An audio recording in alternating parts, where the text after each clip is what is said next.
The easy thing would be to build a brand new theater right across the street. But that's not what we're going to do here. We know we have something special in the Morris. Adding on to it, adding these kind of comforts and new audience amenities, I think is going to make this place even more special than it is today. I'm fortunate enough to be in and out of the Morris frequently. In a way, this is where I work. It's my office some days.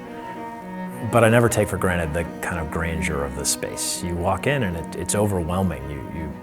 You can't help but be kind of captured by the awe of the gold and they don't build buildings like this anymore. This building is just so spectacular. No matter how many times you come in, you can't help but feel that little rush of excitement that, this is going to be another special night. There's an outfit called Polestar that literally ranks all the theaters throughout the world. The Morris ranks 75th in the world. When you narrow that list down to theaters that are 100 years old or almost 100 years old, we're in the top 5. Harry Houdini was on this stage. Frank Sinatra was on this stage, right? Betty Davis, just incredible to think about the acts that have come through this stage, and it's the same exact stage that's there yet today, 100 years later. Jacob Handelsman built both the Palace Theater, which is now the Morris, and the Blackstone Theater, which is now the State. He said at that point in time that these palaces of amusement will be known as some of the best in the United States. And that's the whole idea of the next 100-year campaign, that we're going to restore this theater with the modern amenities and comfort features that are expected by crowds yet today.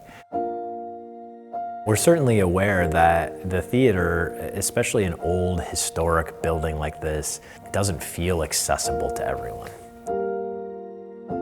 I did not go to the theater when I was young. I was not exposed to theater till later on in life.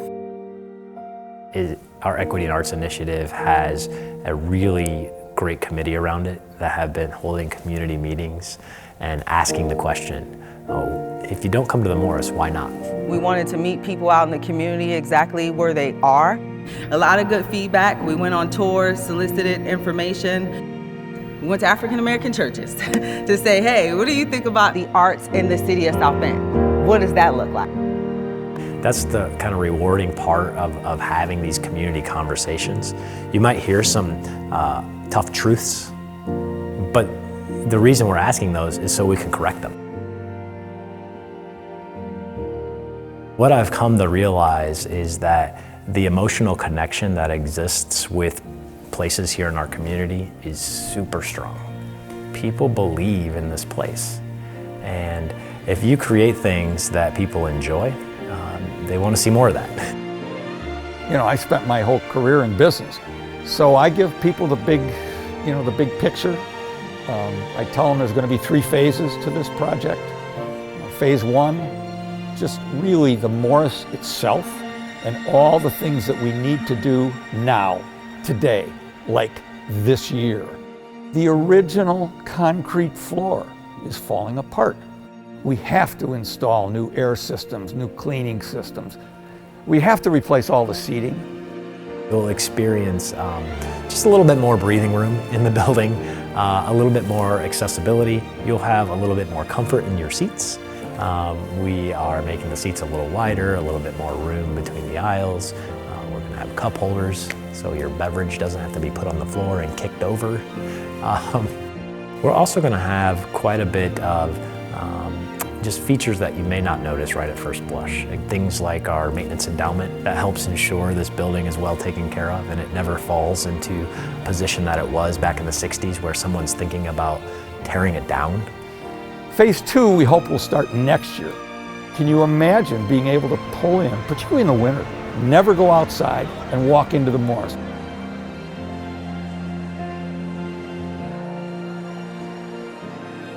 The 3rd phase, which will begin in 2024, is to reimagine the entire outdoor space in front of the Morris.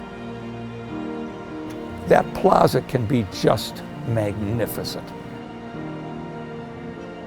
A lot of times the people I'm talking to are more interested in the aesthetics. You know, the colors of the seats, the colors of the carpeting may change and things like that.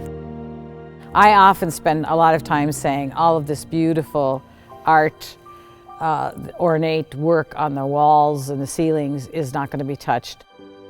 So we held an event at Harrison School. Yep.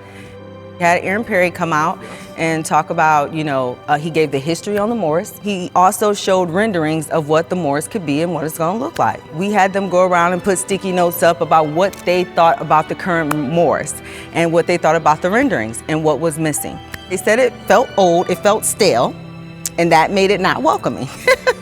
So we were like, well, what would make it welcoming? Well, seeing young people.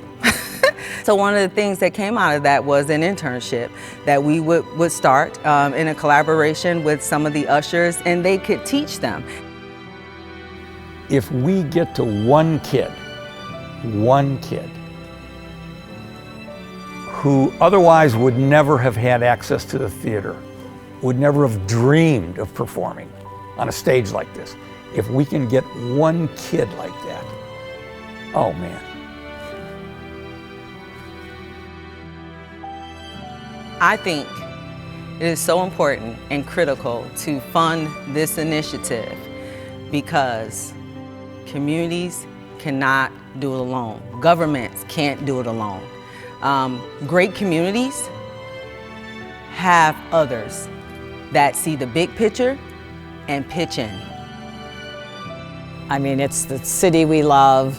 It's the opportunity for people in the future to be able to come and enjoy it as we have, little tiny kids to people our age and older. Much like Jacob Handelsman visited here and thought about what could be, it's fun to have those conversations. What would it look like if, or could you imagine, or I saw XYZ in such and such city.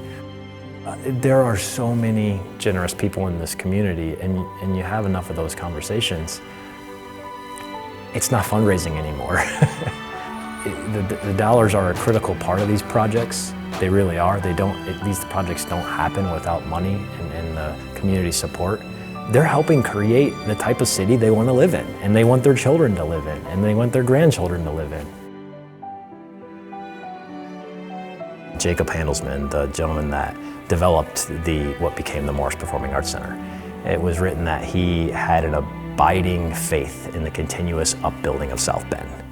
And throughout this campaign and talking about the Morris 100 initiative, it's so neat to see his lasting spirit in and around other people. This community is full of people who have an abiding faith in the continuous upbuilding of South Bend.